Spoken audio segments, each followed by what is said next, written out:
መንፈስ ቅዱስ አሐዱ አምላክ in the name of the Father and of the Son and of the Holy Spirit.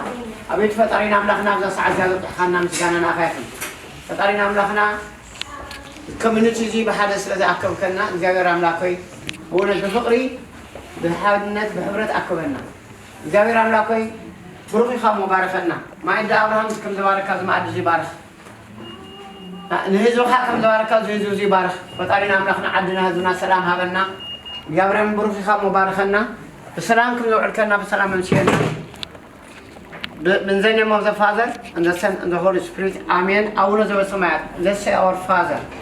Auna the Samayat. Kadasam Katumta Mangusteka. We could look at the Kabakama Samayaka Mohammed, Sishain, and the Renatan Avenue, and the Rana Gain. Come on in example, suddenly Tawan, the Ghost of Allah, and all Hanu. Smiley Asa, Iki Mangus, High, Oswald, Adam, Olamal, Sam, Muskoria, Mala, all the Tiamaran, surrounding your first get to put the other surrounding programs, one for the فبس يفتك أول رجاء لك تعالي وتنين لنا مرات عطول تيجي بصوت كمان سنة ولا ما يتأنى شيء بروح الجامعة هذا كل هذا مملكنا وروح أول دوار الجينا يسقط مدارينا وروح من بس كدوس راجع تسمعني ونسيا كلنا سواء وكم رسولوس كدوس يلون وورد ومن بس كدوس يزيد كذا فريق ولا على معلم آمين بسم الله فارق بروح يقول blessed be in the name of God Amen. Thank you.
It has been founded and led by the one and only Dr. Hailu Hagos.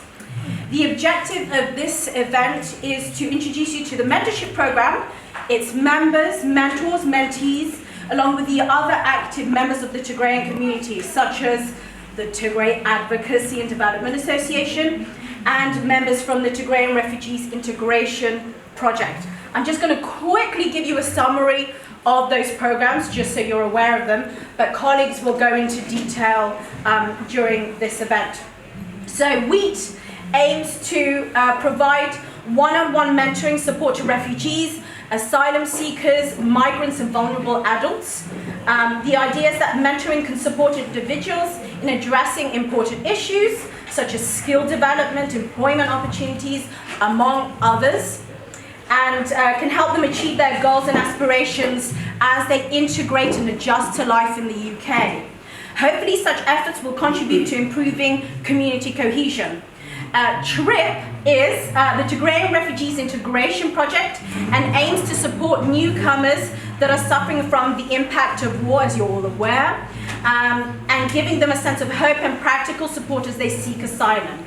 And TADA, which I'm also a member of, is actively involved in advocating for our community back home, but also here, in light of the atrocities that have taken place. So we have a number of individuals that have generously given their time today to explain some of the initiatives they are involved in and that can benefit many of you who are recent newcomers to the UK. So we hope this information is useful. Please take note, have time to discuss and talk with each other, exchange numbers and emails, and I won't delay it any further. So let's start with Dr. Hailu Hagos, who I've already said is founder and executive director of WHEAT, and he will discuss brain drain to brain circulation, mentoring as a tool. And priest of St. Gabriel Church, invited guests, our beloved mentors and mentees, ladies and gentlemen, welcome to our event of launching the TRIP mentoring program. I select this title, From Brain Drain to Brain Circulation, Mentoring as a Tool, because I feel that it's perfectly fitting into the Tigray situation, the current Tigray situation. The best and the brightest are not only dying in the war, civilians and combatants alike. They are not only dying due to the man-made famine or diseases, but hundreds, if not thousands of them, are voting on their feet to generate several countries rather, including the UK. We have hundreds of you here in the UK. That's the reason why we are here. The whole population, actually, the population, is struggling for survival. In fact, let alone human beings, animals have got a strong survival instinct. So, we will not only survive, but we will strive. That's my note. Now let me take you to the aims of the presentation. The aims are twofold. One is to discuss migration, its causes and consequences, and also to mitigate the flow of them with some possible solutions. If we start with the definition of migration, human migration is the movement of people from one place to another with intentions of settling permanently or temporarily at a new location.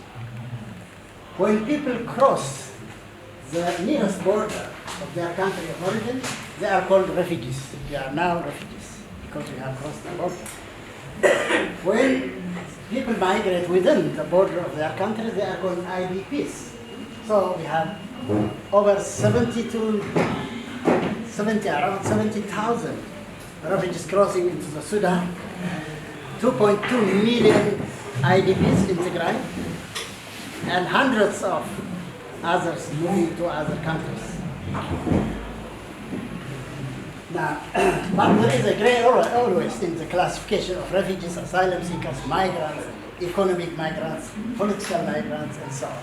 There are causes, different types of causes of migration, and also consequences.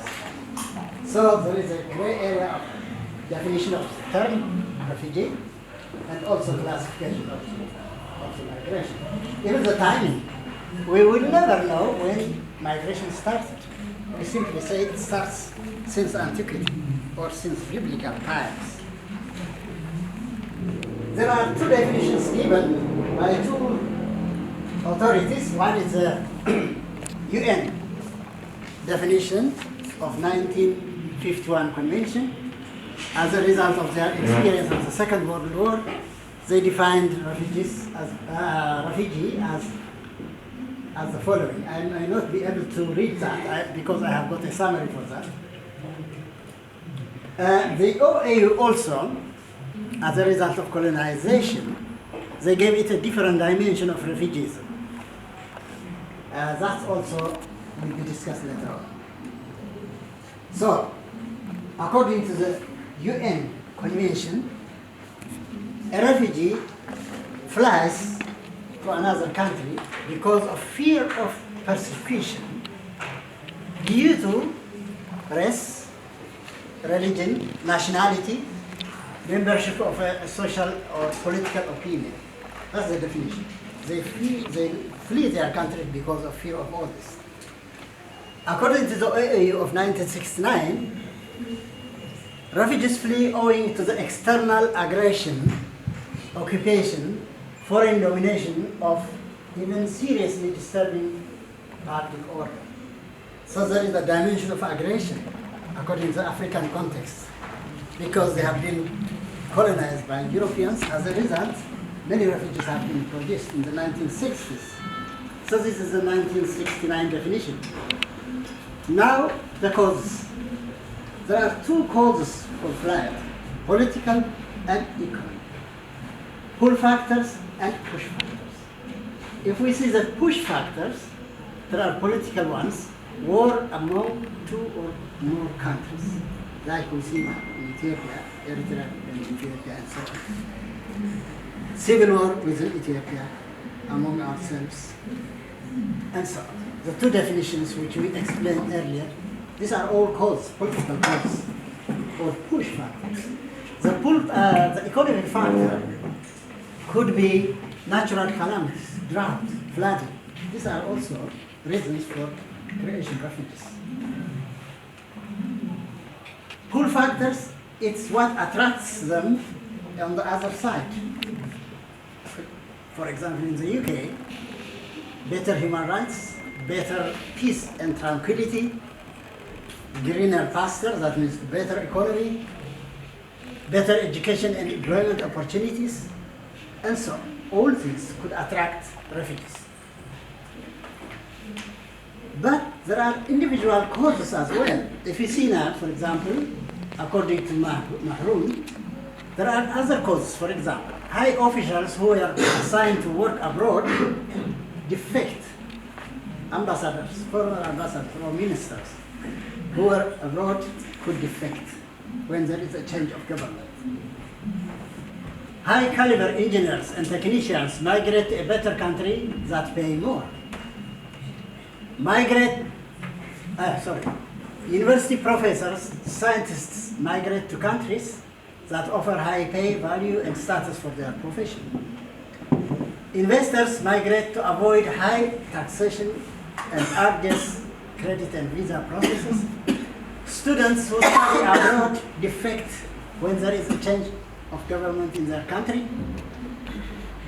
High professionals migrate to a country that allows and facilitates health professionals. Health professionals migrate to a country that allows and facilitates upgrading of their. These are also causes. That's why I say there is a gray area. It's not only political, it's not only economic. These are also reasons. Now, the number of refugees. We never know exactly the number of the refugees across the world. We never. It's only a guesswork. For the following reasons. Because people leave their countries of origin legally and illegally. People also move from place to place after they reach their destination. Recipient countries deliberately inflate the number of refugees. Sending countries deliberately also minimize the number of countries for their own reasons. So we never know the number of refugees at all. Okay. So 75 to 80% of refugees cross the nearest border. For example, in the case of Tigrayan, Sudan. In the case of, for example, Turkey, Syrians cross Turkey. Turkey is the highest recipient, 2.6 million. Others, like Pakistan from Afghanistan, Lebanon from Palestine, and from others, Yemen. So these are the places who have got the majority. The majority, 50 to 20% come here. So it's not a flooding here, it's a trip. Negative consequences on the migrants themselves, psychological and mental crisis, ordeal during trekking, language barrier, financial, all this, you know it. I don't want to enumerate everything. For the country of origin, approaching the youth, most productive people come here. The sick and the old remain. That's a tragedy. The country will say.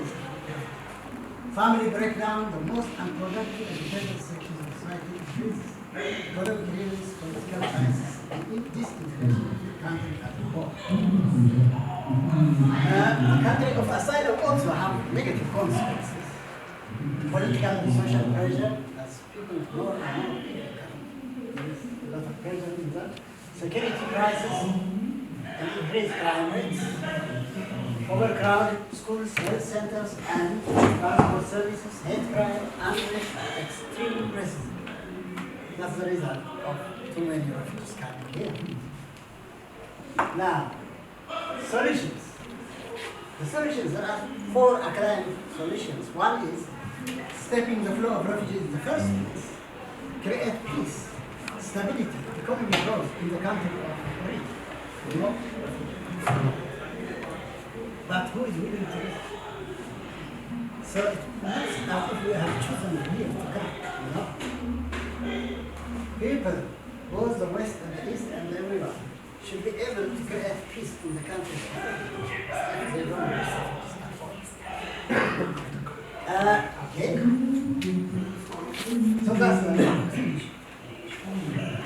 solution. The next solution is integration, what we do here. Once they have arrived here, they can be fully integrated in the complete sense of the term. Integration means having to participate in the social and economic fabric of that society without, I will underline here, without compromising your identity, your culture, your tradition, because that is also a plus to the whole society. In London, we have 300 languages spoken.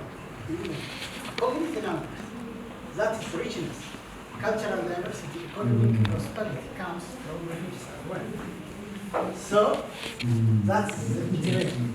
If you don't integrate, either you isolate yourself, marginalize yourself, or you assimilate into the other side.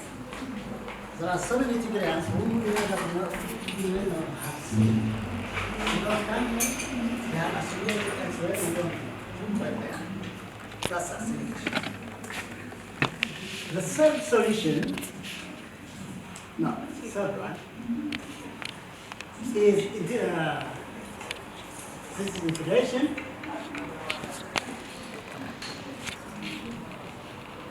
Okay, the integration process, let me discuss a little bit about it.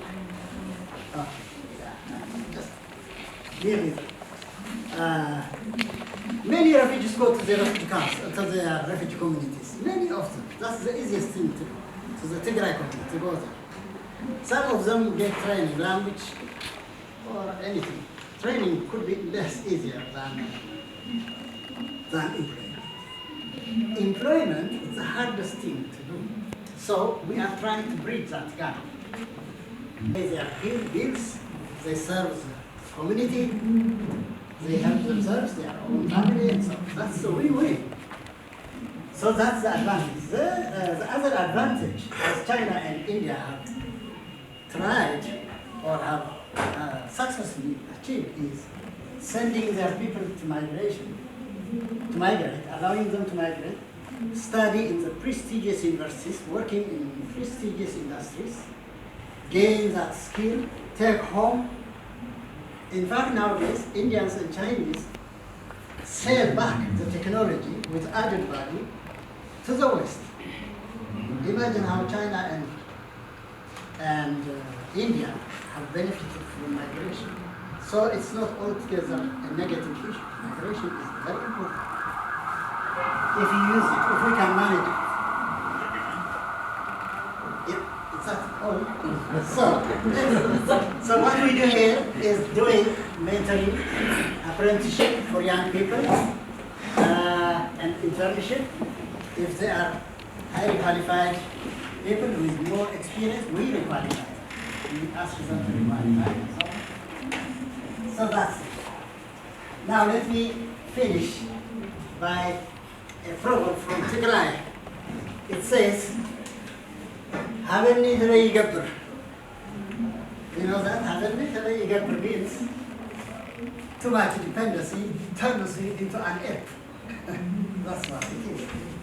So, in this 21st century, we do not want to see our compatriots looking for handouts, and therefore we need to support them to stand on their own 2 feet.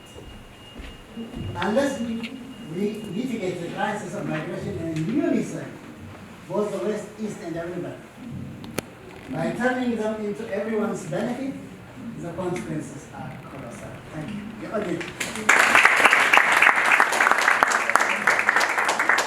Thank you, Dr. Hailu. That was very informative. Next up is Professor Maradesta, who is founder and director of the Global Knowledge Exchange Network. I don't see him. Oh, there you are. And he'll be discussing PDP and PCD essentials, which he will elaborate on when he starts presenting. Okay, good afternoon, everyone. Dr. Hailu beautifully set the scene, so my job is actually quite straightforward. But my understanding of the word and the word immigration or refugee is slightly different. If you really think about it, each and every of us are actually refugees and immigrants. Look at simply the UK establishment. Look at the Prime Minister. What is his origin? He's from Turkish. Look at the Home Secretary. Where is she from? Look at the Finance Secretary. Look at the Mayor of London. So being an immigrant or a refugee is not a burden to any society. But it's all down to what do those people do wherever actually they arrive.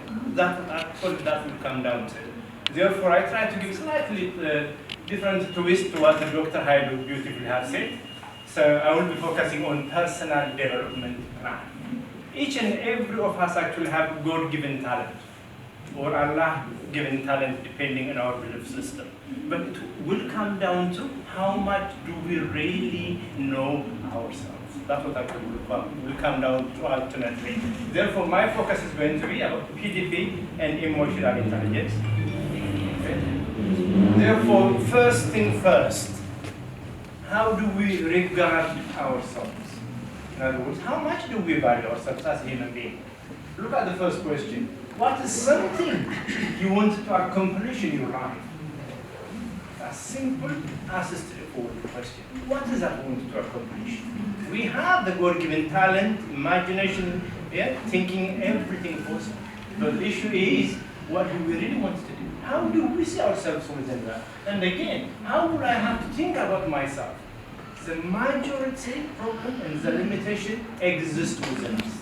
To what extent do we open up? To what extent do we really control our surroundings? These are actually very, very important issues. And equally, what feelings do you have about your life, my life, each and every of us? What is our feeling? So it is paramount always to have actually kind of self-regard. Again, how will I have to act differently? Yeah, we may have, all of us have traveled. Life is actually a journey. We have traveled. I'm sure all of us are 20 and above, except this beautiful young lady over here. I'm just making an assumption. But that's a life journey. And each and everything actually teaches us something. None of us could possibly actually overlook. We must know. Therefore, how will I act differently? Once I know myself, and equally, what has kept me from thinking? What are the limitations I have come across in life journey? Life is a beautiful journey, as long as actually we remain positive. Therefore, it starts within us. Therefore, simple issues. Yeah, I put something just jumping about. I'm that kind of person. I like life. So is everybody. But the issue is, how do we identify our own existing skills and qualifications? Everyone have the skill and qualification. It's all down to digging and actually bringing it out. So, quick. And then, within that, we should be able actually to identify, let me go back to that. Then we should be able to identify our own strengths and weaknesses. As a human being, I have a strength. As a human, I also have a weakness too. So on the strengths we have to capitalize on it. And then if we have the weakness, then of course we need to find a remedy for it. We don't need to be arrogant, but we don't need to hide actually our talent, our skills. It needs to come out. If we don't value ourselves, who is going to value us? Think of a relationship, husband and wife, boyfriend and girlfriend. If you don't value, do you think the other person will value you? No way. Therefore, it starts actually from positive thinking, but it exists within us. That should be the starting point. Then we move on. And of course, it's always easy to say, be positive, be happy, identify your strengths and weaknesses. And for those of you who are familiar to the business concept, always conduct a SWOT analysis. Some terminologies we hear quite often. But at the same time, one has to be very, very practical. So we need to be able to identify our long-term aim. What do we want to do? We are not going to remain the same. Believe me, 20 or 30 years ago, I never had as much gray hair. And honestly, I have a bald hair here, but I wasn't bald, honestly. So I thought, he's actually laughing at me. He knows. Yeah? Now, I'm that kind of person, just trying to cheer you up. But it is very, very important actually to have actually our long-term of our aims. What do we want to do? It's a simple question, but it does require actually deep thinking. And equally, how do I identify what is required? The skills and the qualifications. Dr. Haile beautifully said about the need to blend in. But blending in means, obviously, we need to be able to identify, as I said earlier, what we are good at. Equally finding ways actually applying it accordingly. Therefore, when we said that the time that should be easy to talk, but as long as we remain open and honest to ourselves, I don't think that will be a very daunting task. But at the same time, why do we need to embark into PDP? Simple. For individuals, it's all about actually identifying very focused. But PDP is also required from the employer's perspective. You have to upskill. Personally, I'm unfolding my ignorance as I learn a bit more. What I know is so small as opposed to what's existing out there. That's the case for everybody. It's all down to opening up actually our eyes. Honestly, that are what ultimately that will come down to. So, for the benefit of time, I'm going to go quick. Otherwise, this young lady is going to kill me. But at the same time, these are the terminologies which we are hearing quite often nowadays. Emotional intelligence. Emotional intelligence, or EI, is becoming quite common within the academic circle. The idea is simple, but it does fall into 4 categories. First is similar to what we have said earlier about PDP, self-awareness. To what extent do we really know ourselves? From what I know and the communication I've had and everything, this young lady, she seems to be fully self-aware. I just want to use as an example. But at the same time though, to what extent do we really manage ourselves? Self-awareness is brilliant. Yeah, I'm good, I'm sociable, I like to drink, I drink as much as I can. Wow, okay, that is fine, that's a self-awareness. But what is it? How do we really manage ourselves? how do we use the knowledge and the things we have accumulated over a long time, how do we really manage it? And then, to what extent are we aware of our surrounding? We don't exist in a vacuum. We exist in collaboration with whoever is actually around us. Therefore, it is paramount to identify and be aware of what really is happening around us. And at the same time, we need to establish actually a relationship. A relationship is important. Regardless of actually wherever we go, we always have to be aware of and establish that connection. About 30, 40, 50 people are here. How many of us actually know each other? How many of us actually do we smile one against another? That's how you start a full relationship. By smiling, we are inviting other people actually to come close to us. But if I become miserable and you think, do you think people will come and talk to me? But if I smile, hello, yeah, just simple smile. I know I'm simplifying it, but in reality, that travels actually long distance. But when we say self-awareness, I'm sure the term is quite self-explanatory. It's all about understanding our modes, our thinking, our feelings. These are very important. And to what extent really some of us become aggressive under certain circumstances. Some of us become uncontrollable. Some of us drink, go into drunk, whatever that may be. But do we really know what we are doing? And at the same time, how do we assess our own capacities, our own strengths and weaknesses?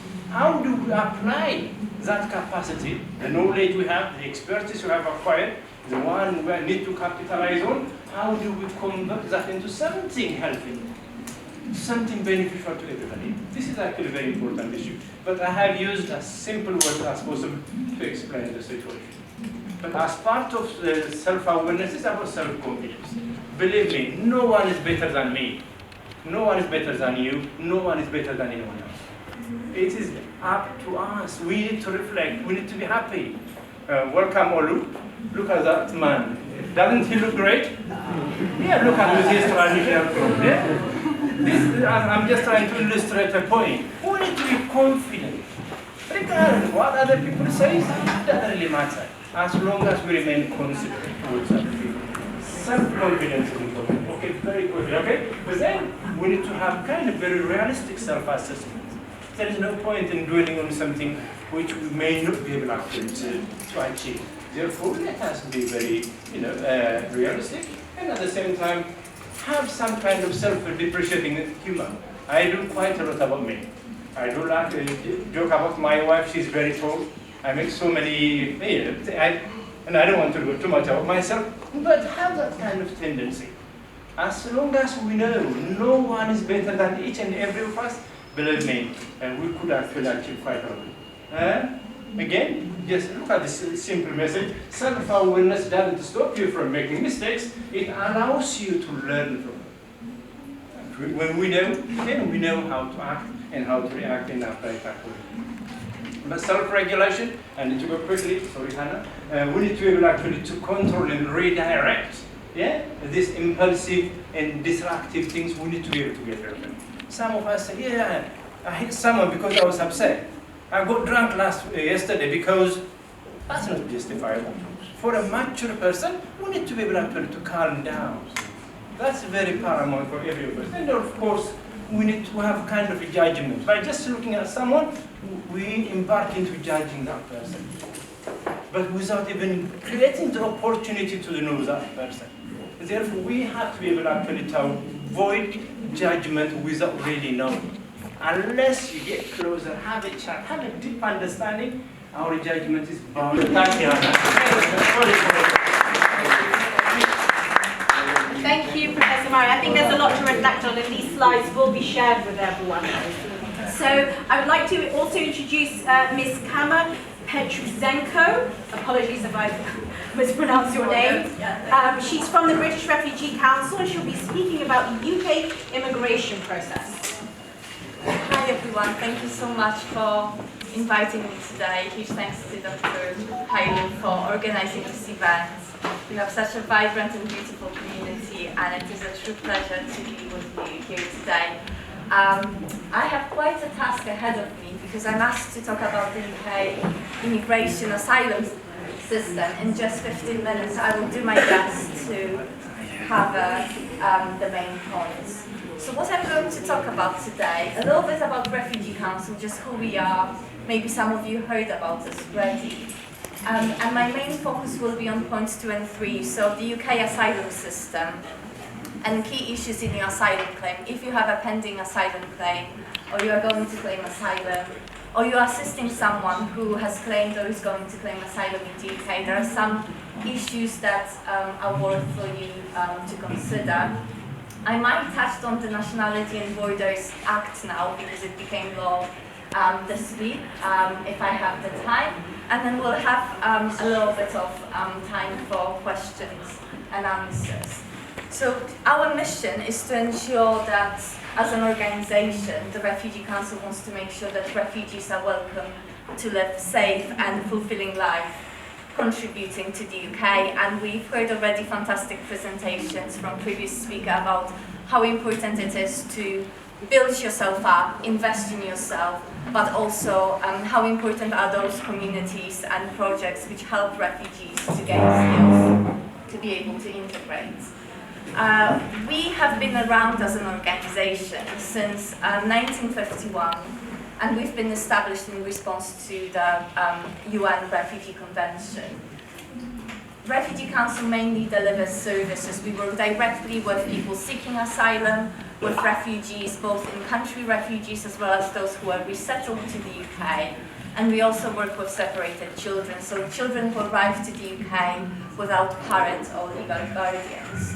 I specifically work on policy advocacy, I support work with parliaments and with the media, and this work really stems from our direct service delivery experience. And last year we've supported around 50,000 people.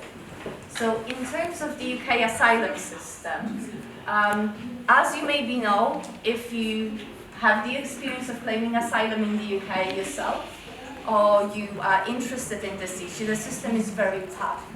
Only 41% of initial asylum claims are decided positively by the Home Office, which means that people then get to be confirmed refugees, get humanitarian protection or discretionary leave. A word about the Home Office, which may be interesting, because we are saying Home Office, but what actually is the Home Office?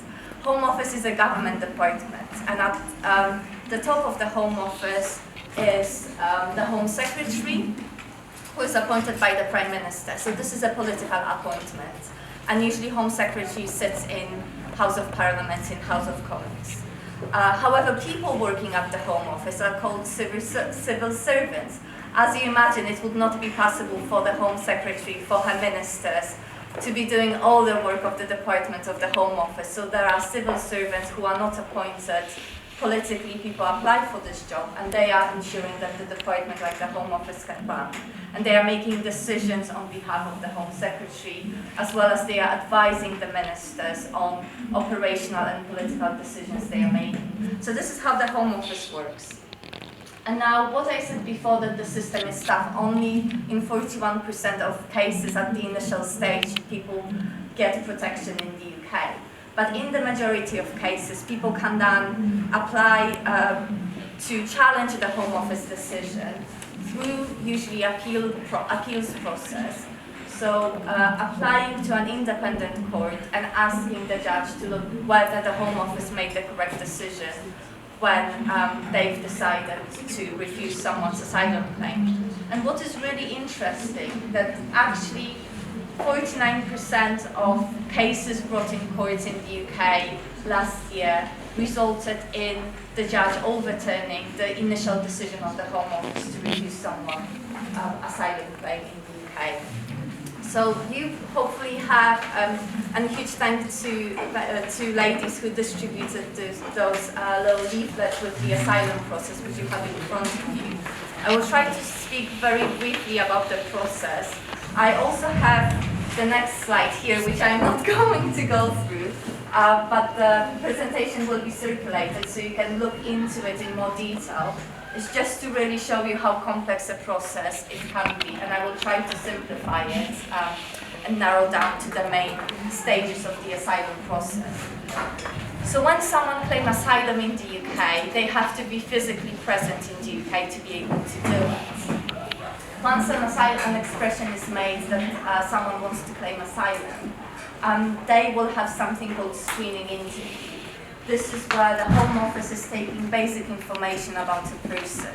So name, date of birth, nationality, how they traveled to the UK, and why they are claiming asylum in a really brief generic sense, just to get an idea of what the basis of someone's claims are. Following that, a person will wait for a letter, will receive a letter from the Home Office containing preliminary information questionnaire called PIQ, which has a little bit more detail, like with a list of questions about someone's asylum claim.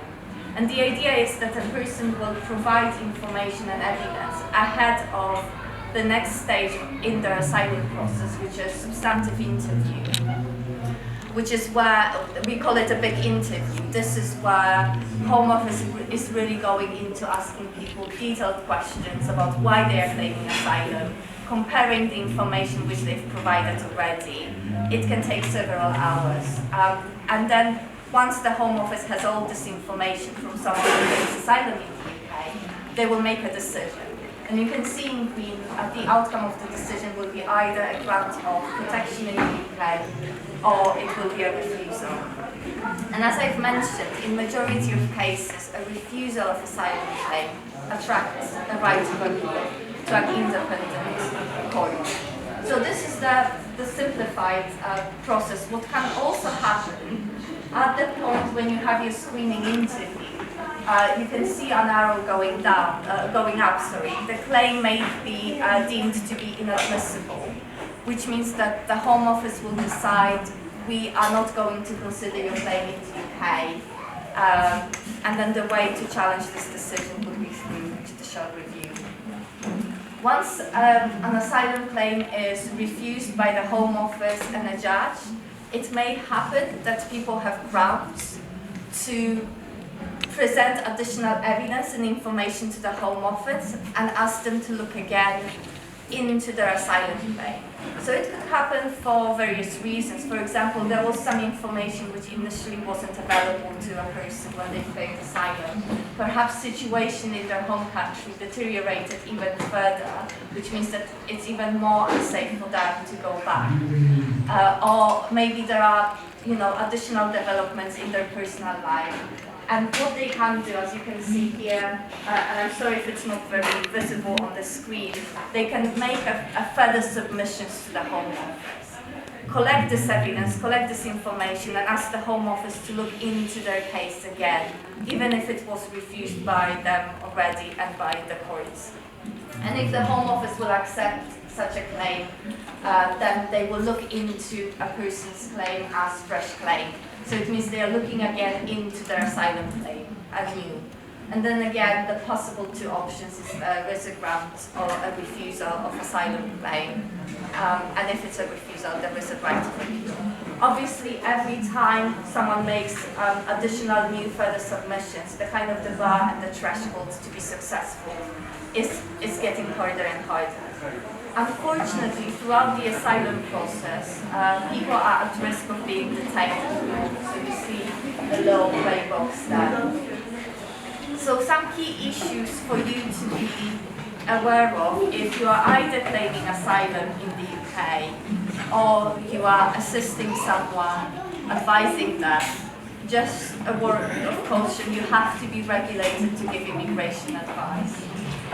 So getting good legal advice is absolutely crucial and doing it without delay.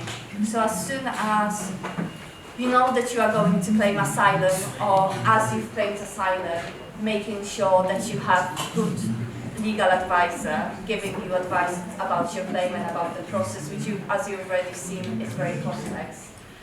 You have to remember that asylum advice is free under legal aid. So if you have a lawyer who is asking you to pay money for advice, you should run for the hills because that's not someone worth your trust. people claiming asylum have access to interpreters, and again, that's very important that they understand what is being, the questions and the situation that they are in, and they can also express themselves in the language they understand. I also encourage people to ask for support, so making sure that they have access to asylum support, medical support, or mental health support, especially when many of the people claiming asylum in the UK experience trauma because of really awful human rights violations. What might be really helpful and something within anyone's ability is to keep documents and information organized about the reasons why they're claiming asylum, writing down experience so you don't feel like you have to tell everything in one moment, but maybe you have a notebook. Things might be coming to you at different points during the day, during the week. If you don't remember something or don't understand the question, don't be afraid to say so, because it's better to say I don't know than to start making things up. If then it comes to light that you were not really truthful in what you were saying, it will be a negative credibility finding and you might be in serious troubles. And really remember that you have rights. You can make complaints if someone isn't treating you with dignity, with respect, providing you the information you should be getting. And you can make complaints against the Home Office, services, lawyers. Sometimes people don't want to be making complaints because they think if I complain, then they will refuse my asylum claim. The two are not connected, and it's really important that when people are mistreated, that they seek justice and that people are held accountable. One last thing to say, and I know that my time is running out, is it is your responsibility to tell your story, however painful and difficult it might be. I've mentioned one of the things that my fourth bullet point is asking for support, especially around mental health. If you experience something particularly difficult, the way our brain works, we just want to push it away, we want to forget. But what the asylum process is asking you to do is to actually tell it to someone whom you maybe never met before. And that's really difficult, but with the right support from your solicitor, from your advisor, from mental health services, from charities, it will be easier for you to do it. And that's really important that you build trust with those people who are trying to help you. And lastly, I want to say that we really want to welcome you in the UK, despite the political climate we are all facing and the headlines we are seeing. So I will not have the time to cover the Nationality and Borders Act. I'm happy to take questions if there are any and talk about this. There will be information on the slides. And I just want to end with a few links to really amazing resources that you can tap into to help yourself in the process of claiming asylum and get relevant information, especially Asylum Toolkit, which explains the process in a useful way. Thank you very much. Thank you so much. This is really useful and important information. These slides will be shared with you. Please take time to read and follow the links as suggested. Thank you for that. This lady to speak quite quickly if possible. So let me welcome Miss Janet Murungai, Chair of the African Community Network, to speak regarding matters of health. Thank you so much, everybody. So, Community African Network is a consortium of 10 organizations, and WIT is one of the organizations we support here at ACME. We work together to address issues of health. And the three main projects we are doing now, which I'm going to list, is bowel cancer, cervical cancer, sexual health, and also we do vaccines as well. So, but I'm going to talk very quickly about the cancer projects. Please, if you get a letter from NHS talking about coming to do a cervical cancer, the ladies, please take the chance to do the test because it takes lives. Also for bowel cancer, you can hear me? Louder. So if you get a letter inviting you to take a test for any cancer, especially bowel cancer and cervical cancer, please take it. Because our communities, the Black communities, are dying of these illnesses, and you shouldn't be dying of them. Bowel cancer is easily cured. So is cervical cancer.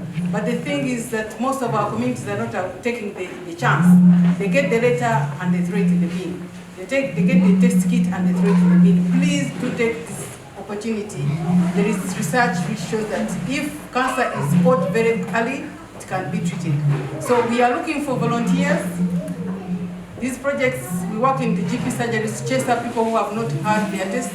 Please, if you are interested in taking an opportunity to work as a volunteer, let doctor know and then you let us know so that we can initiate you. You sit in the GP surgery and you call up people who actually are not taking the test. And if they have any support issues, you still let them know that, you know, we can give you support. I'm not going to waste a lot of your time because I know that we are time bad. Yeah, so my names are Janet. If you need any other, we do work around FGM as well. We do work around domestic abuse. We do all sorts of health issues. If you need more information, a doctor can give you my number and you can support all of you. And thank you so much for coming. This was a very good event.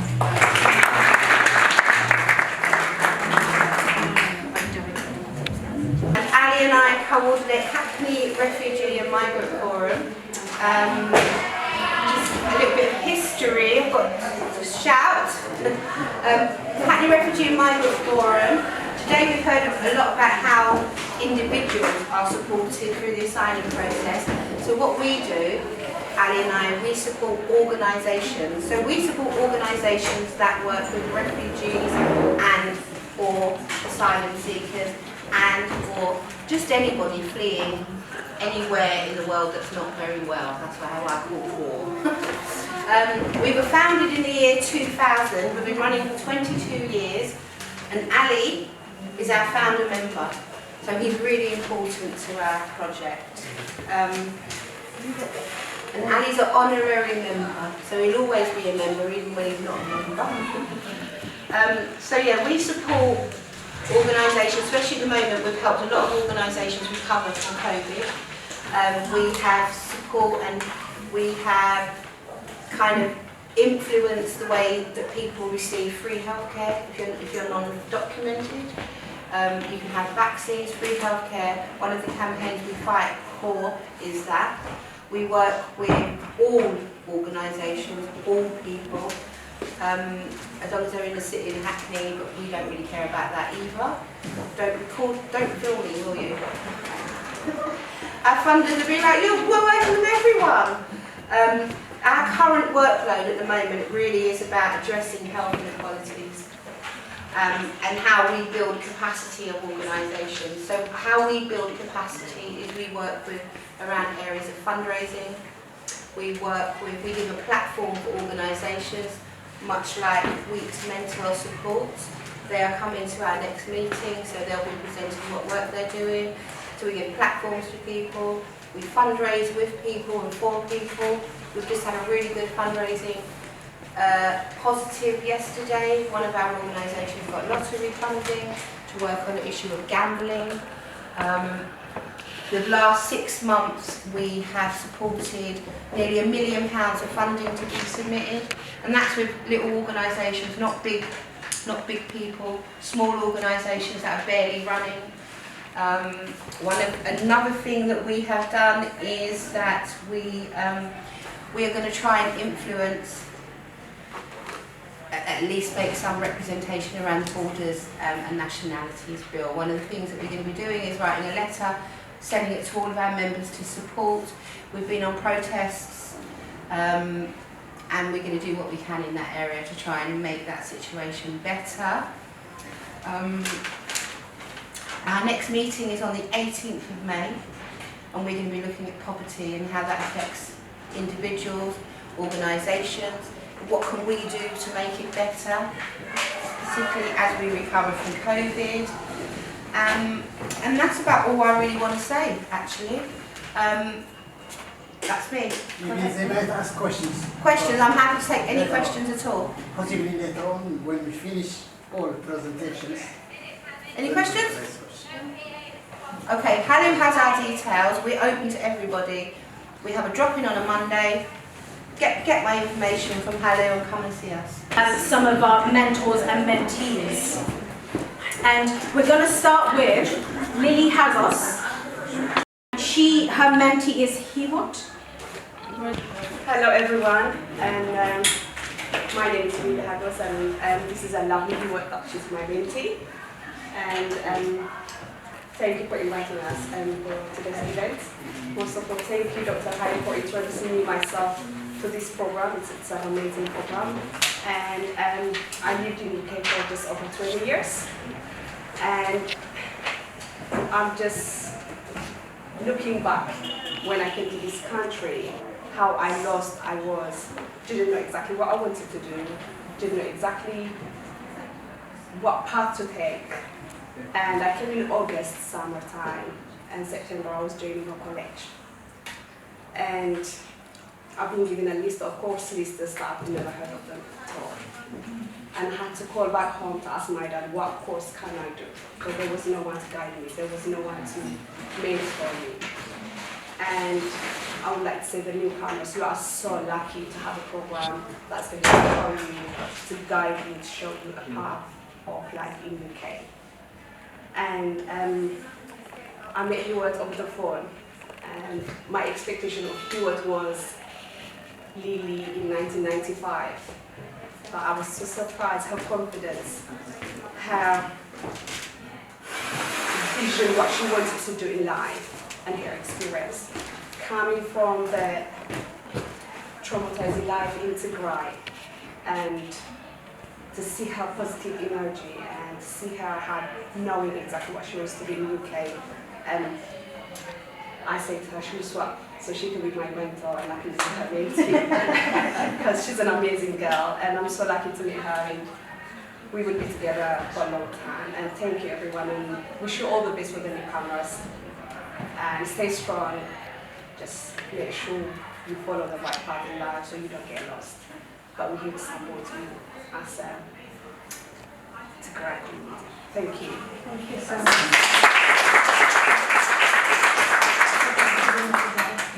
Hello everyone, good afternoon. My name is Hiwot Mabratu, and thank you Dr. Hailu for this opportunity. We're so lucky, as Lily says, we're so lucky. I feel lucky for this opportunity because we have someone to talk to, whatever thing we want, whether we want to pursue in our education or that we want to do something else, there's someone to talk to, which is very, very good. And I've been here for 6 months now. And thank you for the introduction. It's from where I come from. I was living in Addis Ababa. I came here for my master's program in IT, but with what's happening, I can go back home. So I just that's what you call it. I'm an asylum seeker now, and currently I'm working as in British Red Cross as voluntary. I started 2 weeks ago, but there've been courses and stuff going on, and I'm doing some other courses as well. And there are other opportunities. When you meet people like Dr. Hailu, it will open a new door for you. You know, we joined like in UCL. I'm attending a summer course for 3 weeks, for 3 months. Is for higher education preparation program. There are some people who are involving with me, this gentleman and the lady over there, and some other people as well. And this kind of opportunity is less, it just opens a new door for you. As long as we use it, I think we have much more opportunity if we use it. So thanks again everyone. I think it's enough for me.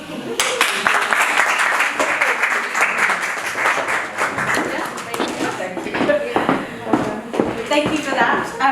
Next up, Sophie and Samhan.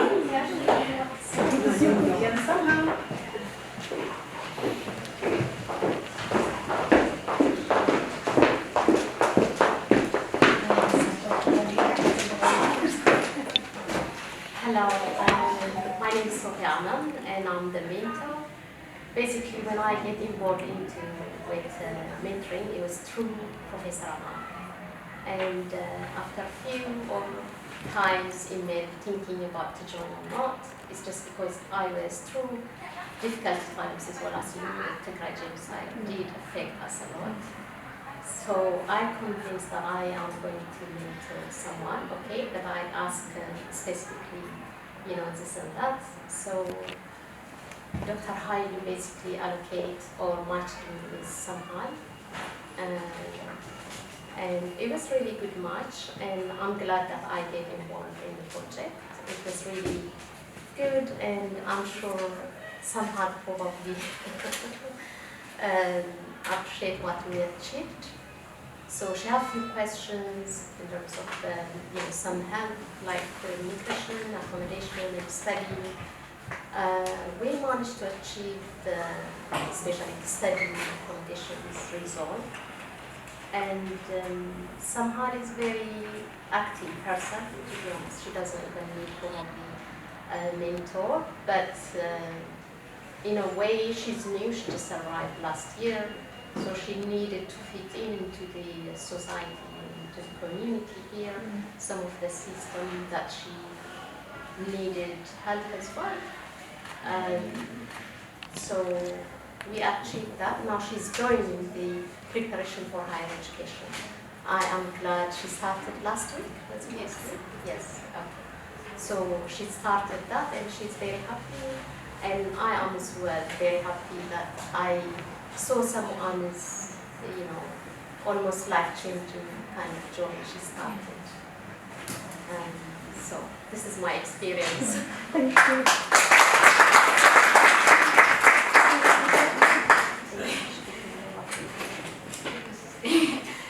Hi everyone, my name is Samhal.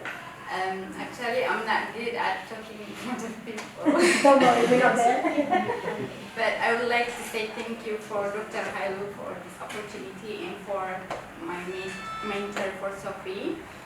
And I'm happy to be with her. She's helping me in every situation. And I would like to say thank you again.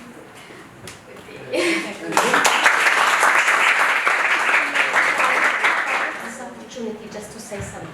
So we, Tigrayan, we have been through a lot since November 2020. So we need each other more than ever. So we have to have a good and strong community. So those of you who can or who have the exposure to set up such practical project, you have to. This is the time that for us is a survival issue. It's not a luxury thing, this kind of project. So thank you, Dr. So last but not least, Romha and Lisa.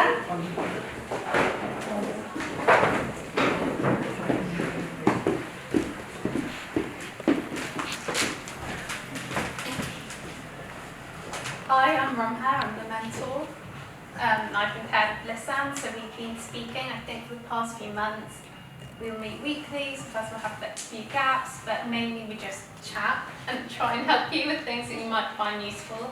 But my experience as mentor has been amazing, really. It's been great to be paired with Lisanne, who we're the same age and we're able to relate in many ways and help each other.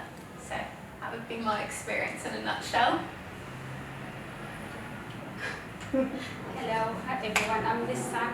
I'm a mentee of Romha. She's my mentor, she's really nice. She's like, for me, she's a new friend. She's a little friend actually. She's not only my mentor, she advises me in anything like a friend. We discuss in everything, in every issues. And I would like to thank you all. Dr. Haile, I would like to thank you because I'm a member of this group. I'm so grateful. Thank you.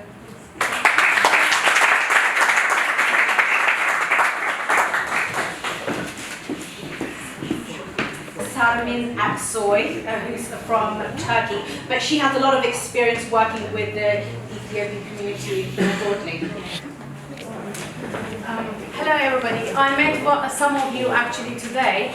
I am Samin Aksoy. I work with Ethiopian and Eritrean communities since 2005. And then I was teaching ESOL young people like you and the community members and the women in the past actually. I have got 2 posts, and in one of my first posts, I'm working with the refugee women at the Refugee Women Association, and we are running some free courses. One of them is Healthy Eating Project. It is run by a dietitian, professional dietitian lady. This is for the women who has got health problems like diabetes, heart disease, overweight problem, or anything else. It is run by give me a second, I need to tell you the date and time. It is Monday morning, one group, Monday afternoon, another group. I'm really grateful and happy. I'm really happy, and we have witnessed how members are welcome. So next time, everyone, when you come to Manchester, you're welcome and you're invited. So, sorry. So before we close this event, I would like to wrap up on behalf of the newcomers, mentees, and my friends who make it here, and those who can make it for different personal reasons. Then I would like to thank all of the mentors and participants for making this event so special. And the special thanks goes to Dr. Hailu. You are so inspiration. So I'm grateful for everything you did for us. Thank you very much. And I'm not sure if Elsa is here with us today. I would like to thank her for bringing us together and make this platform so that we can help each other. I'm not sure if she's with us today. Elsa? Elsa Richardson. Elsa? Oh, no, she's not here. I would like to thank all mentors, participants for making this event so special. As we mark to the end of this event on trip, I wish to commend you all having made the time this out of busy schedules to attend this important event. And I'm informed that first round of this project has been going well with mentors and mentees. Besides the participation of our mentors in the consecutive Zoom discussions that have been held since the beginning is a reflection of the commitment and desire to help and give us this positive energy, especially for the Tigrayan these days. It's been full of stress, sorrow, and anguish, and this program has given us social, emotional, and psychological support. Most importantly, has given us the hope to persist in life. So I'm really grateful for what you have done for us. Thank you so much. As a result of your concerted efforts, some of us we are engaged in different voluntary activities, in charity organizations, and some of us we have already started the course preparation for higher education program, like some of us from disments and newcomers, and some of us we are on progress to join in higher education.